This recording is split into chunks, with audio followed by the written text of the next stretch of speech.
Don't. This moment, a sporting event brought to you by Southeastern Mutual.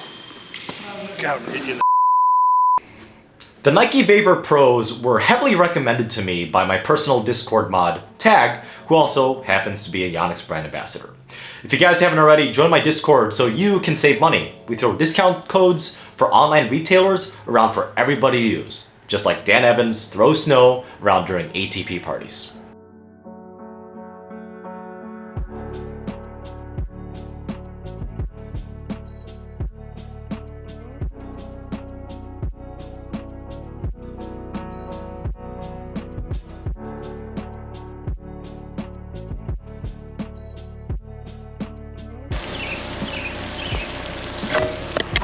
March and April are the literal worst months out of the year in the Midwest, specifically Wisconsin, because that anticipation, that outdoor summer tennis season's about right around the corner, a few weeks away, but it's like 40 and raining. It was actually snowing earlier today, so we'll see when it's actually summertime, but until then, indoor tennis with Brian it is.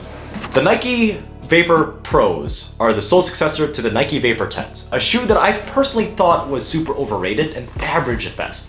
Apparently, that's a hot take, but whatever. I definitely like the clean and simple cosmetics of these shoes. Obviously, mine are washed in white with a green swoosh symbol, but even the more colorful versions of these shoes are a relatively clean and simple look, which I appreciate.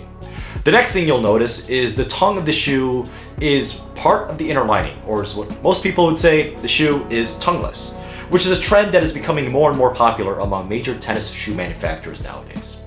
But enough of the first impressions. Let's see how this actually does on the tennis court after you hit like and subscribe. Bonus points if you hit that notification bell for more original tennis content. We can't have. Hi. What do you think about Nike tennis shoes? I despise them with a vengeance. All right, we'll see how this goes. Thankfully, these shoes required a very small break-in period of only about 5 minutes. The very, very thin tongue of these shoes sometimes make it a bit inconvenient to put on.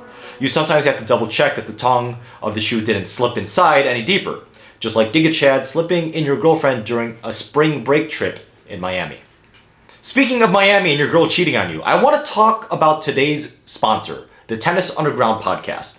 This tennis podcast will talk about money laundering, criminal arrests, drugs, and sex in the tennis world, either on the pro level or at your local tennis club scenes. Warning, these podcast topics are not for the faint of heart. I will leave a link to that weekly Not Safe for Work podcast down in the section below if you wish to follow me on the road to tennis hell. These shoes are listed as a medium width, which I'm calling BS on. These are one of the most narrow shoes I've used in recent memory, which is fine for me because I have slightly narrow feet. It might be a combination of the narrow fit and the slightly low weight of only 12.9 ounces for men's size 10.5, but these shoes were freaking fast. The aggressive cuts and sudden stops had absolutely no problem except for 2 issues. When the inside of your toe hits the tennis court, the foot will slide. My only guess is that the upper portion of the toe guard is much more slick than any parts of the shoe that is expected to make contact with the tennis court. If you're playing in a hard court indoor tennis court with an aggressive stop on any tennis line, you will slide a little bit more than you expect, resulting in losing a few seconds to recover to ready position for the next shot, or losing balance when setting for an aggressive play. I honestly don't think this is an issue for a clean indoor tennis court or outdoor hard courts at all.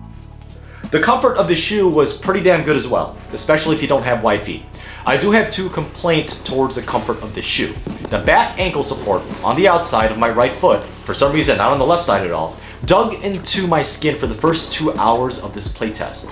But after putting on thicker socks, this was no longer an issue.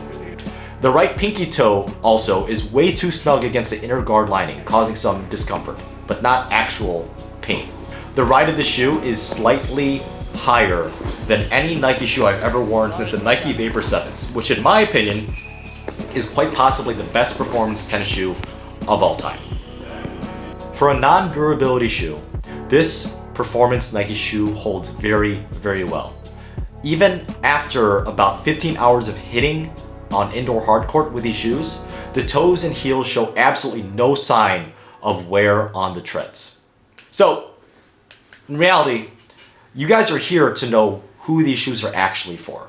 And honestly, these are made for narrow to medium width foot profiles that want speed and comfort. If you have wide feet, please look elsewhere. And coming in at $120 retail, I would say that these shoes are a pretty damn good buy. Definitely not the best value tennis shoe out there. That still belongs to the Asics Gel Resolution 8.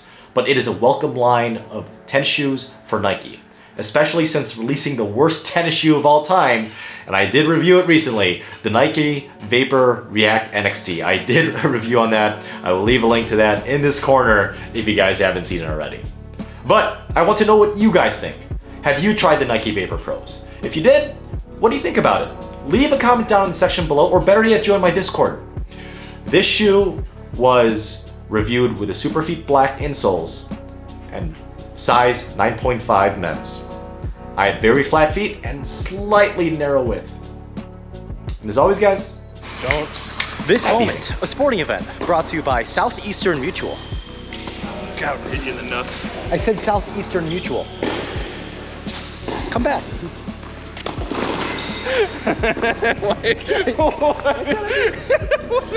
Why can't I do that? I don't want to do that.